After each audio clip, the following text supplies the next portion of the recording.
अबू दाऊद की रिवायत है, आप सल्लल्लाहु अलैहि वसल्लम का एक सहाबी और अल्लाह के रसूल, मेरे वालिदैन कहाँ हैं? तो कहा जहन्नुम में। वो ज़ारो ख़तार रोने लगे कि मेरे वालिदैन जहन्नुम में।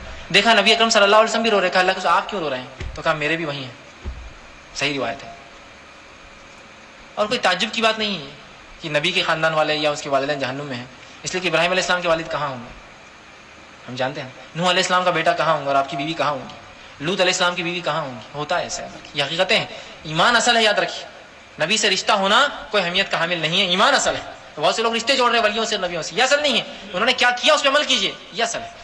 इत्तिबा कीजिए रसूल की, यह असल है। बहरे कैसे गुमराह करते हैं, नबी से रिश्ता काम नहीं आएगा, नबी से ताल्लुक काम नहीं आएगा। मैं आपसे पूछता हूं आपका नबी से क्या रिश्ता है? अरे बोलिए यार, उम्मती का रिश्ता है ना, खानदान का तो रिश्ता नहीं है। आप रसूल की औलाद है, रसूल का खून नहीं है। हाँ, सादात की बात अलग है, इनमें कोई सैयद बैठा उसकी बात अलग है, मगर अक्सरियत जो यहाँ बैठी हुई है वो गैर सादात है, उनका रिश्ता खून का नहीं है, हसब और नसब का नहीं है, ईमान का रिश्ता है, उम्मती होने का। और मेरे आका की ये निस्बत क्या काम आएंगे? आका फरमाते शफाती उम्मती लिअहलिल कबाइर, मेरी शफात मेरी उम्मत के बड़े गुनाहगारों के लिए है। जब आका अपनी उम्मत के बड़े गुनाहगारों की शफात करेंगे तो अपनी औलादों को छोड़ देंगे। मैं तो कहता हूं कि औलादों की शफात की जरूरत ही नहीं है, नबी की औलाद उम्मतों की शफात करते हुए। इमाम हुसैन इमाम हसन के बारे में आका ने कहा मेरे ये शहजादे जन्नती नौजवानों के सरदार है। ये जन्नत की सरदारी किसकी निस्बत से मिली? रसूलुल्लाह के नवासे होने की बुनियाद। अपनी बेटी फातिमा के बारे में कहा कि मेरी बेटी फातिमा जन्नती नौजवानों जन्नती औरतों की सरदार है। मुस्नद अल मुस्तदरक इमाम हाकिम की हदीस की किताब है और सही हदीस है, इमाम हाकिम ने इसको सही और इस्नाद किया। आका ने मौला अली को मुखातिब करते हुए कहा, क्या कहा? ए अली सुनो, इन अव्वल मन यदखुलुल जन्नह, सबसे पहले जन्नत में जो दाखिल किए जाएंगे, अना वो मैं हूं, अंता वो तुम हो, व फातिमा तो वो हसन वो हुसैन। का जन्नत में जो सबसे पहले दाखिल होंगे अली, वो मैं होऊंगा, तुम होंगे, फातिमा होंगी, हसन और हुसैन होंगे। मौला अली ने अर्ज किया कि या रसूलुल्लाह सल्लल्लाहु अलैहि वसल्लम अगर हम जन्नत में चले जाएंगे तो फमुहिब्बूना, हमसे जो मोहब्बत करते हैं दुनिया में उनका क्या होगा? आका ने फरमाया कि अली गम न करो, व मिन वराइकुम, वो हमारे पीछे पीछे चले आए। ये निस्बतें तो है ना, फायदा दे रही है। लेकिन एडवोकेट फैज साहब ने कहां से झूठ शुरू किया? कहा कि रसूलुल्लाह के बाद एक शख्स आया, सुनाने अबू दाऊद की हदीस है, हवाला दिया उन्होंने सुनाने अबू दाऊद। इस तरह हदीसों को समझते हैं गैर मुकल्लिद, इस तरह इनका मबलग इल्म है। रसूलुल्लाह की खिदमत में एक शख्स आया और आके कहा कि या रसूलुल्लाह मेरा बाप कहाँ है? आपने फरमाया जहन्नम में है। वो रोने लगा, फिर हुजूर भी रोने लगे। कहा फिक्र ना कर, तू क्यों रोता है? मेरे माँ बाप भी जहन्नम में है। और उसके बाद कहता है कि होता है ऐसा। लूत अलैहिस्सलाम की बीवी कहाँ है? हज़रत नूह अलैहिस्सलाम का बेटा कहाँ है? हज़रत इब्राहीम अलैहिस्सलाम का बाप कहाँ है? जहां तक हज़रत इब्राहीम अलैहिस्सलाम के बाप का ताल्लुक है, कुरान में आजार नाम का जो बाप कहकर अल्लाह ने मुखातिब किया है, मुफस्सिरीन कहते हैं कि वो आपका बाप नहीं बल्कि आपका चाचा है। और ये सुनाने अबू दाऊद में भी जो हुजूर ने कहा कि तेरा बाप और मेरा बाप, वह वालिदैन नहीं आया, बाप की जगह लफ्ज आया, तेरा बाप और मेरा बाप दोनों जहन्नम में है। शारहीन हदीस ने वाज़े किया, साफ तौर पे लिखा कि यहाँ बाप से मुराद अबू तालिब है, इसलिए कि आका की हदीस है कि चचा बाप की जगह होता है, रसूल के वालिद नहीं है सके। क्यों? कि जिस वक्त हजरत अब्दुल्ला का विसाल हुआ, अल्लाह के रसूल सल्लल्लाहु अलैहि वसल्लम की विलादत भी नहीं हुई थी, हुजूर ने ऐलान नबुव्वत भी नहीं किया। जब ऐलान नबुव्वत ही नहीं किया तो फिर ईमान का तो सवाल ही पैदा नहीं होता। हुजूर को देखा ही नहीं तो ईमान कैसे लगा? ये वो जो थे वो दीन तौहीद पर, अल्लाह को एक जानते थे। और जब तक नबी ना हो वो दौर दीन फितरत कहलाता है, दीन फितरत कहलाता है। उस वक्त अल्लाह को जो एक मानता है वो भी ईमान वाला है, वो भी जन्नत में। यही वजह है कि हजरत इमाम इस्माइल हक्की रहमतुल्लाह ताला अलैह तफसीर रूहुल बयान में फरमाते हैं कि हजरत यूनुस अलैहिस्सलाम को जिस मछली ने निगल लिया, 40 दिन उस मछली के शिकम में यूनुस अलैहिस्सलाम रहे। 40 दिन के बाद अल्लाह के हुक्म से उस मछली ने यूनुस अलैहिस्सलाम को बाहर किया, उगला। अल्लाह ताला ने कहा है मछली 40 दिन तो अपने शिकम में, अपने पेट में मेरे नबी यूनुस को लेकर घूमती रही, गर्दिश करती रही, मैं तुझसे राजी हो गया, क्या इनाम चाहती है? मांग जो चाहती है मैं तुझे इनाम अता करूंगा। मछली अर्ज करती है ए परवरदिगार आलम, मैंने तेरे नबी यूनुस को अपने शिकम में रखा, 40 दिन उसकी हिफाजत की, अगर तू इनाम देना चाहता है तो मैं ये इनाम चाहती हूँ कि जो तेरे आखिरी पैगंबर आखिरी नबी मोहम्मद सल्लल्लाहु अलैहि वसल्लम को जन्नत में जो तू नहरे कौसर अता फरमाएगा, उस नहरे कौसर में मुझे डाल दे ताकि मैं जन्नतों के साथ खेलूं और उनका दिल लुभाऊं। अल्लामा इमाम इस्माइल हक्की रहमतुल्लाह अलैह फरमाते हैं कि उस मछली को नहरे कौसर में डाल दिया गया। और फिर फरमाते हैं अजीज गौर कर, जिस मछली के पेट में यूनुस अलैहिस्सलाम 40 दिन रहे वो जन्नत में जाती है, तो जिस शिकम में नबियों का तादाद 9 महीने रहा वो जहन्नम में कैसे जा सकता? तो हमारा तो अकीदा यही है कि नबी के वालिदैन जन्नत में, मगर इन बदबख्तों का ये अकीदा है कि नबी पाक सल्लल्लाहु अलैहि वसल्लम के वालिदैन कहाँ जाएंगे? जहन्नम में। मगर इनको मोहब्बत किससे है? वो एक दूसरा पहलू देखो कि कितना बातिल फिरका है और इनकी तालीमात और इनका तरीका कितना घटिया किस्म का है। नबी के वालिदैन तो माज़अल्लाह जहन्नम में जाएंगे, लेकिन आइए ये अपने अब्बा को कहाँ बता रहा है, कितना बेकसूर साबित कर रहा है, जरा सुनिए। ये बहुत पुरानी वीडियो है, अभी ये मुझे क्लीन वीडियो मिल भी नहीं रही है, नेट पे बहुत ढूंढ रहा हूँ। ये बहुत पुरानी है तो धुल्ली है थोड़ी सी, लेकिन सुनिए बहरहाल क्या कहा है। ताकि लोगों को बताए, तारीख पढ़िए ताकि लोगों को बताए। मैं ये नहीं कह रहा हूँ जाके झगड़िए आप, यजीद को जो है सहाबा का दर्जा दे दीजिए उठाओ, मैं ये सब नहीं कह रहा हूँ। हमें किसी से ना नफरत है ना किसी से हम ज्यादा मोहब्बत करते हैं। एतदाल का मामला हमें रखता है, जहां मालूम है हर मोमिन से उसकी अपनी मोहब्बत है, ठीक है, हर बुरे इंसान से वो नफरत करता है, हर काफिर से उसकी अपनी नफरत है, उसी कुफ्र की बिना पर, उसकी जात की बिना पर नहीं। लेकिन जिसके बारे में मालूम ही नहीं उसको लानतान करना, गालियां देना, क्या मालूम हमने क्या देखा यजीद का जो बेचारे गालियां दे रहे हैं। लेकिन जिसके बारे में मालूम ही नहीं उसको लानतान करना, गालियां देना, क्या मालूम हमने क्या देखा यजीद का जो बेचारे गालियां दे रहे हैं। जबकि जब हम मोमिनों के लिए दुआ करते हैं, याद रखिए अहले सुन्नत वल जमात सहाबा का जो अकीदा था वो ये था, एक इंसान कितना ही बड़ा गुनाह जो जिंदगी में कर ले वो इस्लाम से खारिज नहीं होता, सिवाय जब तक कि कुफ्र और शिर्क ना करे। तो अगर यजीद वाकई में गुनाहगार था और कत्ल भी किया उसने हुसैन रज़ी अल्लाह का, तो भी उसको कातिल वाली सजा अल्लाह देगा ना। वो काफिर तो नहीं हुआ, वो मुशरिक तो नहीं हुआ, और हमारी दुआ से खारिज भी नहीं हुआ। जब भी हम दुआ करते हैं अल्लाहुम्मा अग़फिर ली व लिवालिदैया वलिल मुमिनीन वल मुमिनात, वो आ गया उसके अंदर, वल मुस्लिमीन वल मुस्लिमात, वो आ गया उसमें, अल अहया मिनहुम वल अमवात, जिंदा और मुर्दा, वो भी आ गया उसके अंदर। हम तो दुआएं कर रहे हैं, यजीद के लिए दुआ कर रहे हैं, और यजीद के बारे में कहते हैं कि उस बेचारे का क्या ऐसा देख लिया कि जो उस पर लानतान कर रहे हैं। यानी यजीद के कारनामे इनको नहीं मालूम, इनके अब्बा यजीद ने क्या क्या कारस्तानियां की इनको पता नहीं। मसला सिर्फ इमाम हुसैन के कत्ल तक नहीं है, इमाम हुसैन के कत्ल का तो तफसीरा कर रहे, कातिल की सजा मिलेगी ना। मुशरिक और काफिर तो नहीं था, कौन सा शिर्क किया? तो भैया रसूलुल्लाह के अब्बा और रसूलुल्लाह की वालिदा को तुमने कौन सा बुत पूछते हुए देख लिया? अगर सच्चे हो तो एक रिवायत साबित कर दो कि हजरत बीबी आमना ने कभी बुत की इबादत की हो, हजरत अब्दुल्ला। अरे इनके नाम बता रहे हैं कि मोमिनों के नाम है अब्दुल्ला, अल्लाह का बंदा, आमना अमान वाली, जिसको अल्लाह ने अमान दे दिया हो। और याद रखिए कि हजरत बीबी आमना अगर मुसलमान ना होती तो काफिर से रिवायतें नहीं ली जाती, उनसे ये रिवायतें हम कबूल नहीं करते अहले सुन्नत के। रसूलुल्लाह की विलादत की तो सारी रिवायतें बीबी आमना से आई। काफिर को अल्लाह ताला एक करामत नहीं अता करता, तो फरमाती है जब आका मेरे शिकन से जाहिर हुए एक रोशनी जाहिर हुई और उस रोशनी में मैंने मुल्क के शाम के महलात को देख लिया। ये काफिरों को करामत नहीं जाती इस तरह। अब माज़अल्लाह तुम्हें बोलते हुए शर्म नहीं आती कि रसूलुल्लाह के वालिदैन को काफिर कहते हो और अपने अब्बा यजीद को बचाने के लिए इतने छटपटाते हो? हमने क्या देख लिया यजीद का? इन्होंने देखा ही नहीं कुछ यजीद का।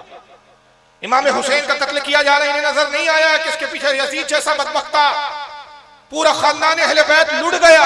लेकिन क्या किया बेचारे यजीद?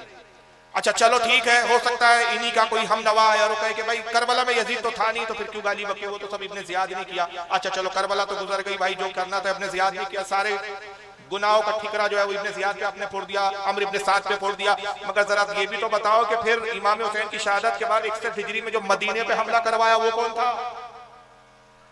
मुस्लिम इब्ने उक़बा को कमांडर ऑफ चीफ बनाकर तकरीबन 1.5 लाख की फौज मदीने में भेजी और इस फौज ने बदबख्त ने सहाबा को कत्ल किया, ताबई को कत्ल किया। 10,000 सहाबा और ताबईन शहीद किए गए। मस्जिद नबवी में घोड़े बांधे गए, मस्जिद नबवी में घोड़ों ने पाखाना और लीद किया, मस्जिद में शराब पीते थे, नऊज़ुबिल्लाह मिन ज़ालिक। वो कत्लो गारत का बाजार गर्म किया गया कि जो मस्जिद में नमाज पढ़ने आता उनको भी कत्ल करते, मस्जिद में बैठ कर ये बदबख्त यजीदी शराब पिया करते थे। और यहाँ तक कि हाफिज इब्ने कसीर ने, जो इसको तुम खुद मानते हो, अल बिदाया व निहाया में तक उसने लिखा कि माज़अल्लाह 3 दिन तक मदीने की पाक दामन औरतें लश्कर पर हलाल कर दी गई। इतनी बदकारी की लश्कर ने कि 1 साल बाद 1000 नाजायज बच्चे पैदा हुए। उसके बाद यही फौज यजीद की काबतुल्लाह गई, काबा पर हमला किया, काबतुल्लाह पे आग के गोले बरसाए, गिलाफ काबा जलवाया, गिलाफ काबा में आग लगी, काबतुल्लाह जला, काबे का दरवाजा जलकर राख हो गया। ये सारे कारनामे करने वाला करवाने वाला कौन है? तुम्हारा बाप यजीद है। तुमने तारीख में ये नहीं पढ़ा, स्टडी कहां से की? तारीख पढ़ो बेटा, सबसे पहले तुम पढ़ो। और नहीं पढ़ी है तो हमारे सामने बैठो तो हम किताबें लेके तुमको दिखाए कि तुम्हारे अब्बा हुजूर यजीद क्या क्या करते थे। मगर इस फिरके का दोगलापना देखो। यही वजह है कि हमारे अहले सुन्नत के उलमा कहते हैं कि इनके दिलों में नबी, आले नबी, सहाबा और नबी के वालिदैन के लिए इज्जत और एहतराम नहीं, ये उन शख्सियतों का एहतराम करते हैं कि जो नऊज़ुबिल्लाह इन सहाबा के, रसूल के, अहले बैत के दुश्मन रहे। इनको गद्दारों से मोहब्बत है, वफादारों से नफरत है। और यही नहीं, फिर यहां तक के जनाब तावीज़ के बारे में इनका क्या अकीदा है वो भी जरा सुन लीजिए। अब यहाँ तो यजीद इनको कसूरवार नजर नहीं आ रहा, लेकिन सुन्नी देखो कितने बड़े मुश्रिक दिखते हैं इसको। अब कुछ लोग कहते नहीं वो चिट्ठी में भी तो कुरान ही लिखा हुआ है। तो मेरे भाई अल्लाह के रसूल सल्लल्लाहु अलैहि वसल्लम ने बता देना चाहिए था, अगर सहूलत थी उम्मत को कि लिखकर भी लटकाने से फायदा होता तो बता देना था। मेरी उम्मत के लोग सब तो पढ़े, आप सल्लल्लाहु अलैहि वसल्लम को तो बहुत सारी बातें उम्मत की बता दी गई थी ना, तो बहरहाल बता देना चाहिए था मेरी उम्मत पढ़ नहीं सकेंगी, तो लिहाजा तुम क्या करो वो लिख के कर लिया करो, है ना। अब मैं एक एग्जाम्पल देता हूँ, समझ लीजिए आप बीमार हैं, आप दवाखाने गए, दवाखाने जाने के बाद डॉक्टर ने कहा गोली नंबर 1, गोली नंबर 2, गोली नंबर 3, गोली नंबर 4, इन गोलियों को 3 वक्त सुबह शाम ऐसा ऐसा खा लो। आप दवाखाने गए, दवाखाने से आए, लोगों ने पूछा क्या हुआ, दवाखाने गए तो हाँ बताया, डॉक्टर को फीस दिए, कहाँ फीस भी दे दिया, 200 रुपये फीस दिया डॉक्टर को। फिर क्या हुआ, शफा हुई का, तो हाँ बहुत शफा हो रही मेरे को, कैसा कर रहे तुम, गोलियां कैसे खा रहे, तो मैंने चिट्ठी को ऐसा यूं करके लटका लिया गले में, बहुत फायदा हो जा रहा है, सब पूरा मेरा हो जा रहा। तो गोलियां नहीं खरीदी, गोली वोली नहीं खरीदा, मैंने क्या किया चिट्ठी से लेकर लटका लिया। तो आप मुझे बताइए डॉक्टर की चिट्ठी गले में लटकाने से फायदा होगा? वो चिट्ठी दी गई, जाके मेडिकल में प्रिस्क्रिप्शन बताए, दवाएं लेकर आए, अल्लाह से दुआ करे कि अल्लाह इसमें शफा रख दे तुम्हें रखी हुई, तो फिर खाए, है ना। तो हमारा मसला वही है, कुरान तो है मैं मान रहा हूँ ना, लेकिन कुरान को पढ़ना है। तावीज के बारे में ये मजाक उड़ाते हुए एक मिसाल देता है, और मिसाल ऐसी है जिसको तो अरबी जबान में कहते हैं कयास माल फारिग, लेकिन आपकी जबान में बोलूं मारे घुटना फूटे। डॉक्टर के पास गए, बीमार है, डॉक्टर से कहा भाई दवा दे दो, डॉक्टर ने कागज पे दवा लिख कर दे दी, प्रिस्क्रिप्शन दे दिया, दवा नहीं खाई, गले में कागज की चिट्ठी लटका ली, तो क्या फायदा मिलेगा? नहीं मिलेगा। तो कुरान पढ़ने से फायदा होगा ना, कुरान को कागज में लिखकर तावीज बनाने से तो फायदा नहीं होगा, ये इनका कहना है। जनाब आली, कुरान पढ़ने से भी फायदा है, कुरान का तावीज बनाकर पीने से भी फायदा है, कुरान का तावीज गले में लटकाने से भी फायदा है। और ये तासीर रखने वाला परवरदिगार आलम है, दवा में शिफा नहीं है, वो शिफा भी रखने वाला रब्बे कायनात है। अगर रब की तरफ से शिफा मंजूर ना हो तो तुम कुछ भी खा लो, कुछ नहीं होता। और अगर दवा इंसान की जान बचाती तो दुनिया में कोई डॉक्टर कभी मरता नहीं, बड़े बड़े डॉक्टर भी मर गए। तो क्या उनको दवाओं के बारे में मालूम नहीं था? आपसे ज्यादा बेहतर जानते। तो दवाओं में भी शिफा रखने वाला अल्लाह ताला है। जिस तरह अल्लाह ने दवा में शिफा रखी, उस तरह कुरान पढ़ने में भी शिफा रखी, कुरान का तावीज बना के लगाने में भी शिफा रखी, दोनों बातें।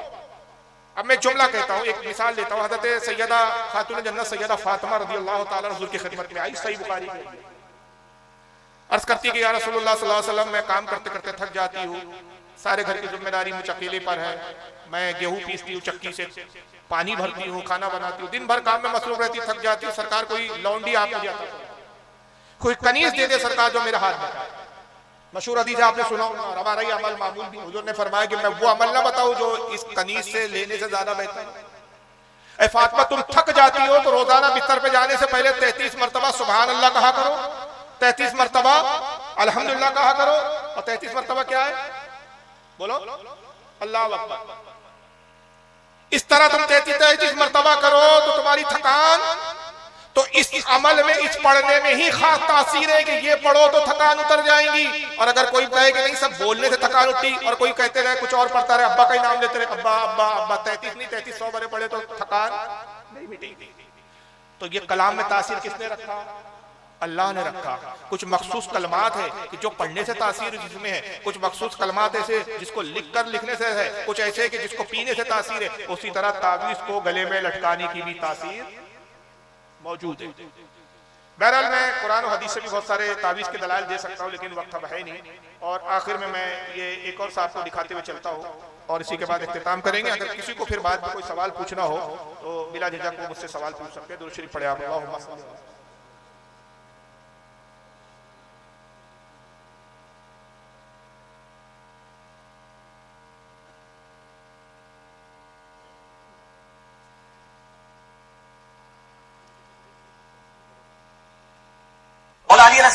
वक्त थोड़ा और ठंड बढ़ रही है, मैं आपकी तकलीफ को समझ रहा हूँ, बस थोड़ी देर, उसके बाद फिर 10-15 मिनट। ये एक साहब और, इनसे भी हमारा आज का नौजवान बहुत से मुतासिर है, और इनके बारे में ख्याल बनाया गया। क्यों? क्योंकि एक मुहावरा है अंग्रेजों का कि झूठ इतना बोलो कि बार बार सुनने के बाद लोगों को वो सच लगने लगे।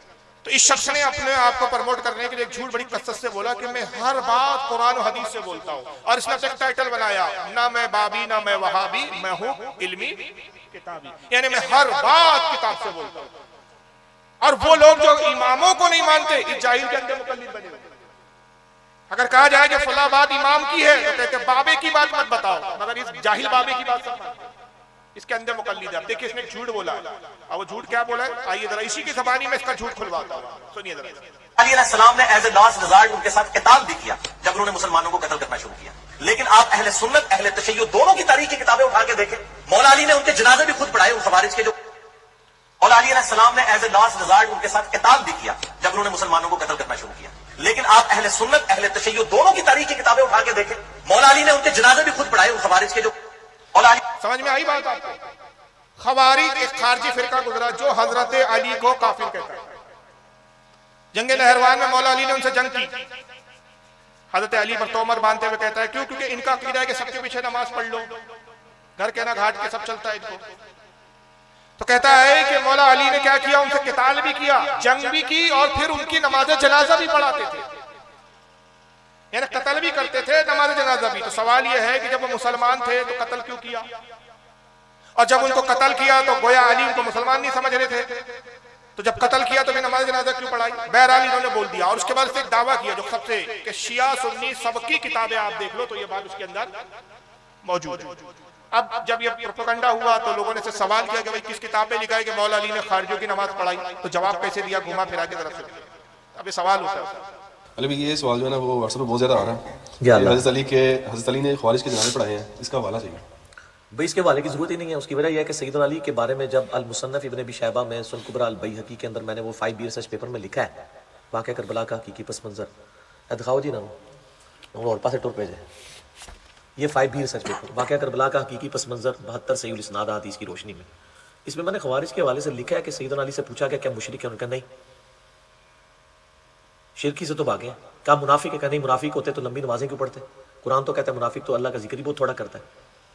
फिर कहा ये कौम है जिसने हमारे खिलाफ बगावत की है, वो आपके अपने साथी थे जो आपसे इल्मी इख्तिलाफ की वजह से बगावत कर गए। तो जब मुशरिक भी नहीं हो कोई शख्स, मैं आपसे जनरल पूछता हूँ, एक शख्स मुशरिक भी ना हो, मुनाफिक भी ना हो, तो वो क्या होता है? मुसलमान। कोई और तो टर्म रह नहीं ना गई इसमें। मुसलमान, काफिर या मुनाफिक, तीन ही टर्म है ना, कि कोई चौथी टर्म है कलमा को मुशरिक जी तुसी आजकल कढ़ी है, वो भी नहीं सुना है। वो तो हज़रत अली ने कह दी मुशरिक भी नहीं है। हालांकि हज़रत अली को उन्होंने शिर्क का इल्ज़ाम लगाया, लेकिन फरमाया हमारे भाई पे गलती लगी है, बगावत की है इन्होंने। जो मुनाफिक भी नहीं, जो काफिर भी नहीं, जो मुशरिक भी नहीं, अब वो क्या है? मैंने आपसे सवाल है, बोलो ना, घूम के क्यों हो गए हो? मुसलमान का जनाजा पढ़ना चाहिए कि नहीं पढ़ना चाहिए? तो बस इसके अंदर इम्प्लाइड है। किताबी साहब का जवाब देखिए, मक्कारी से भरा हुआ। अब अफसोस पता नहीं मेरी तकरीर आप समझ पा रहे हैं, हालांकि बहुत लेवल को घटा के बात कर रहा हूं, क्योंकि बिहार में थोड़ा सा इल्मी तकरीर सुनने का मिजाज है। बिहार में वो तकरीर ज्यादा चलती है जिसमें मुकर्रिर चीखता खूब हो, कान फाड़ दे, माइक पनाह मांगने लगे, मशीन फर्राने लगे, स्पीकर हिलने लगे, बहुत जबरदस्त तकरीर हुई। मगर जमाना बदल रहा है भाई, नौजवान गुमराह हो रहे हैं इन जैसों को सुन के। ये कोई चीखने वाले लोग नहीं, ये झूठ बोलते हैं मगर सलीके से बोलते हैं। मगर अफसोस कि हमारी सुन्नी अवाम सलीके से सच सुनना भी पसंद नहीं करती, लन तनानिया सुनने की दिलचस्पी हमारी। इससे कितने सारे झूठ बोला। इससे पहला सवाल उससे सवाल किया कि आपने खवारिज की नमाज जनाजा वाली जो रिवायत बयान की कि हज़रत अली ने उनको कत्ल भी किया और उनकी नमाज जनाजा भी पढ़ाई, तो इसका हवाला कहाँ है? वो क्या मांग रहा है पूछने वाला? बोलिए हवाला। मिर्जा साहब जवाब क्या देते हैं? हवाले की जरूरत ही नहीं है, लॉजिक जवाब दे रहे हैं। कमाल ये है कि सुन्नियों से किताबों का हवाला मांगता है, अपना नाम खुद किताब ही रखा है, प्रोपेगेंडा अपने बारे में ये कर रखा है कि मैं किताब के सिवा कोई बात करता नहीं, मगर यहाँ बदमाशी क्या कर रहा है? लॉजिक लगा रहा है और लॉजिकल बात करता है कि भाई साहब हवाले की जरूरत ही नहीं है, मैंने पर्चा लिखा है, पर्चे में क्या लिखा? मुसन्नफ इब्न अबी शैबा की हदीस है कि हजरत अली से पूछा गया कि जिन्होंने आपसे लड़े क्या वो मुशरिक थे? मौला अली ने कहा नहीं, मुशरिक नहीं थे। कहा वो काफिर थे? कहा वो काफिर नहीं थे। कहा कौन थे? कहा वो बागी थे, उन्होंने हमसे बगावत की। सबसे पहले मिर्जा को चैलेंज है, ये रिवायत खारजियों के बारे में अगर तू सच्चा हलाली है तो मुझे बता दे। ये रिवायत अहले जमल के बारे में है। कौन अहले जमल? हजरत जुबैर, हजरत तलहा, हजरत आयशा, जिन्होंने जंगे जमल हुई, जंगे जमल में मौला अली से लड़ा। लड़ने का सबब यह था कि हजरत उस्मान गनी के जो कातिल थे वो अली की फौज में शामिल थे और उनका मुतालबा था कि इन कातिलों को हमारे हवाले करो और इनको सजा दी जाए। और मौला अली कह रहे थे कि कातिलों की निशानदेही है नहीं, कातिल खुद अपने आप को सामने लाकर कहते नहीं, इकरार नहीं करते कि हमने उस्मान गनी का कत्ल किया, हमारे पास सबूत नहीं। जब तक सबूत ना हो, कातिल का खुद इकरार ना हो, तो किसी भी शख्स को पकड़ के लाके कातिल बोल के सजा नहीं दी जा सकती। बहरहाल साहबा में जंग हुई, लेकिन बाद में हजरत आयशा, हजरत तलहा, हजरत जुबैर तीनों ने एहसास हुआ इनको कि हम गलती पर है, मौला अली से इन्होंने माफी मांगी, जंग से अलहदगी इख्तियार कर ली, जंग जमल खत्म हुई।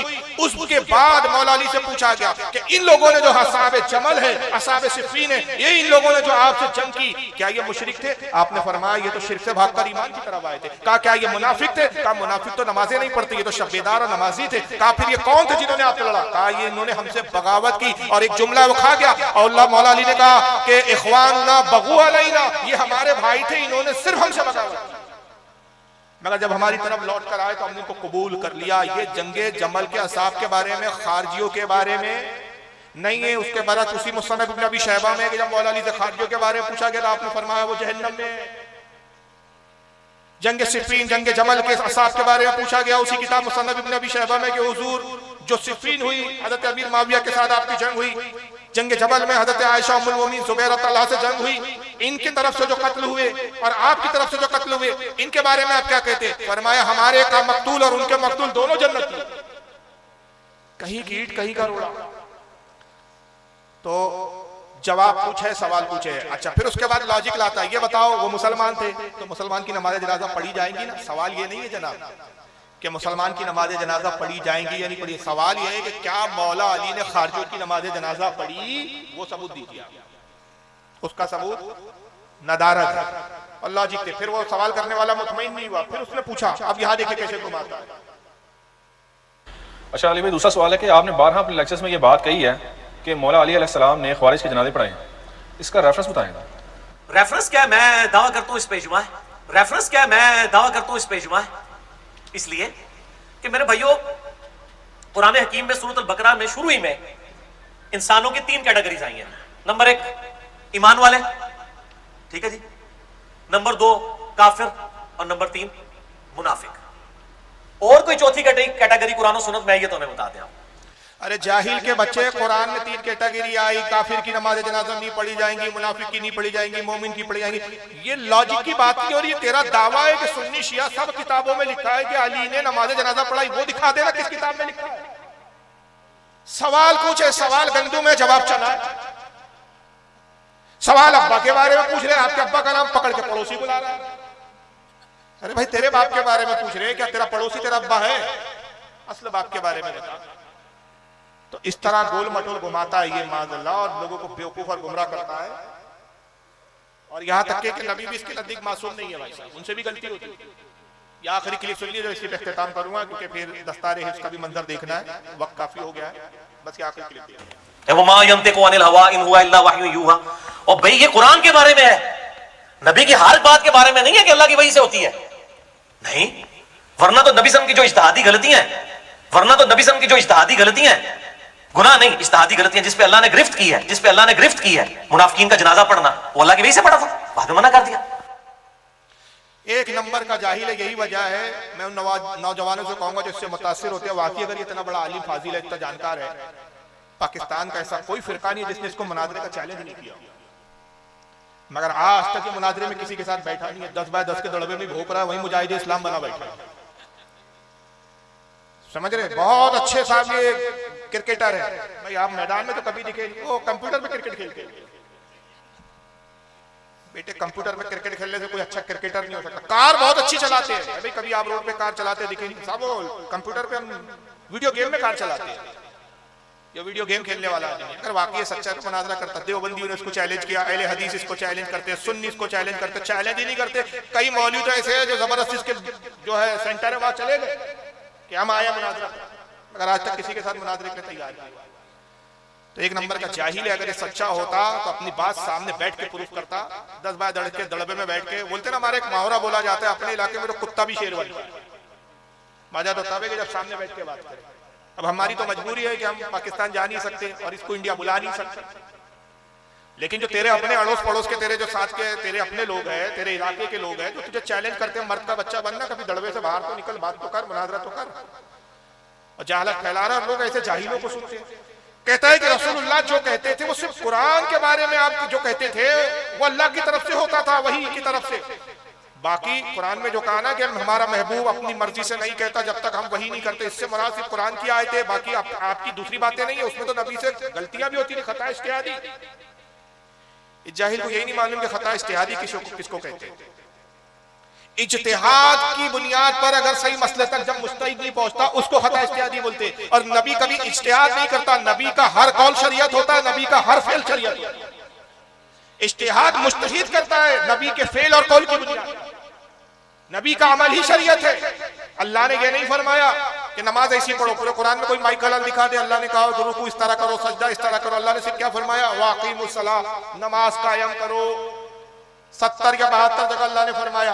अब नमाज कैसे पढ़े, साहबा ने अर्ज़ किया, अल्लाह के नबी कुरान हमें अल्लाह हुक्म दे रहा है नमाज कायम करो, हम कैसे नमाज कायम करें? आका ने फरमाया सल्लु कमा रअयतमुनी युसल्ली, नमाज ऐसी पढ़ो जैसे मुझे पढ़ता हुआ देखो। अब जो कुछ नबी ने किया वो शरीयत बनता गया। हुजूर ने असर की 4 पढ़ी, किरात खामोशी से की, सिर्री किरात की, वही तरीका नमाज का हम पर लाजिम हो गया। मगरिब की आपने 3 रकात फर्ज पढ़ी, 2 रकात में किरात की, 1 में खामोश रहे, वही तरीका हमारे लिए हो गया। फजर की 2 रकात पढ़ी, 2 रकात में किरात की, वही तरीका हमारे लिए हो गया। ईशा की 2 रकात में किरात की, 2 में खामोश रहे, वही तरीका हमारे लिए बन गया। अगर हुजूर फजर के वक्त में 4 पढ़ते तो हमें भी कितनी पढ़ना पड़ती? 4। हुजूर अगर बिल फर्ज मान ले मगरिब की 3 की जगह 5 पढ़ते तो आप और हमें कितना पढ़ना पड़ता? पता चला कि नबी का अमल ही शरीयत है, नबी का हर फेल सुन्नत है, और सुन्नत पर अमल करने का क्या है? सवाब। सुन्नत बोला ही से जाता है जो नबी का काम है, और नबी वही काम करता है जो अल्लाह का हुक्म और अल्लाह की मर्जी के मुताबिक होता है, इज्तिहाद नहीं करता। और फिर दलील क्या दी? हमारे घुटना बूटे आका के अब्दुल्ला इब्न उबई की जो नमाज जनाजा पढ़ा दी, अल्लाह ने उस पर तंबीह की। माज़अल्लाह यानी सख्त जुमले कहे नबी के बारे में, जबकि हकीकत यह ही नहीं। हकीकत क्या है? रसूलुल्लाह ने जब अब्दुल्लाह इब्न उबई की नमाज जनाजा पढ़ाई, हज़रत उमर ने कहा या रसूलल्लाह आप मुनाफिक की नमाज जनाजा पढ़ाएंगे? आपने इरशाद फरमाया कि मेरे रब ने मुझे मना नहीं किया, मैं नमाज जनाजा उसकी पढ़ाऊं या ना पढ़ाऊं, इस्तगफार करूं या ना करूं, उसको कोई फायदा नहीं। लेकिन मैं गुमान करता हूं कि अगर मैं उसकी नमाज जनाजा पढ़ा दूं तो मेरे इस अमल को देखकर उसके लोग, उसके कबीले के लोग ईमान की तरफ आ जाएंगे। उलमा फरमाते वही हुआ, आपने उस मुनाफिक की, अब्दुल्लाह इब्न उबई मुनाफिक था, उसकी नमाज जनाजा पढ़ाई, और जब उसके कबीले वालों ने देखा कि आका इतने सख्त दुश्मन की भी नमाज जनाजा पढ़ा रहे हैं तो उनके दिल पिघले, और 700 लोग उस कबीले के ईमान में दाखिल हो गए।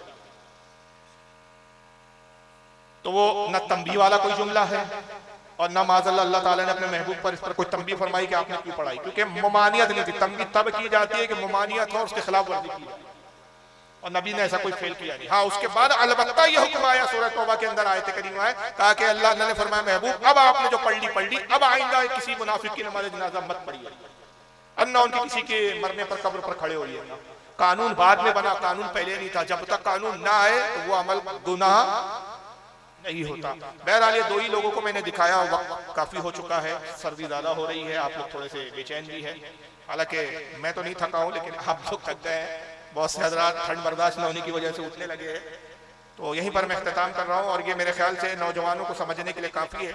और ज़्यादा मजीद अगर आपको समझना हो तो इंटरनेट पर मेरी तकरीरें अपलोड होते रहती है, मेरे अपने चैनल और दीगर चैनलों पे भी आती है, उसको सुनिए आप और जानने की कोशिश कीजिए कि आज कैसी कैसी बातिल तहरीकें हैं कि जो आइम्मा को छोड़कर, मुहद्दिसीन को छोड़कर अपनी बातें लोगों में आम करना चाहते हैं। और लोग अफसोस कि मुहद्दिसीन और बुजुर्गों को छोड़कर उनकी मजाक उड़ाते हैं, उनकी तनकीस करते हैं, उनकी तस्लील करते हैं, और बाबे बोलकर उनका इनकार करते हैं, और ऐसे जाहिलों के पीछे चल रहे हैं जिनके खुद के अपने ठिकाने नहीं, तो किस जगह ले जाएंगे। नौजवानों को जरूरत है कि समझे और उसी की इत्तिबा पैरवी करे कि जो शरीयत को जानते और समझने वाले लोग। उलमा की पैरवी की जाती है, आइम्मा और मुहद्दिसीन की पैरवी की जाती है।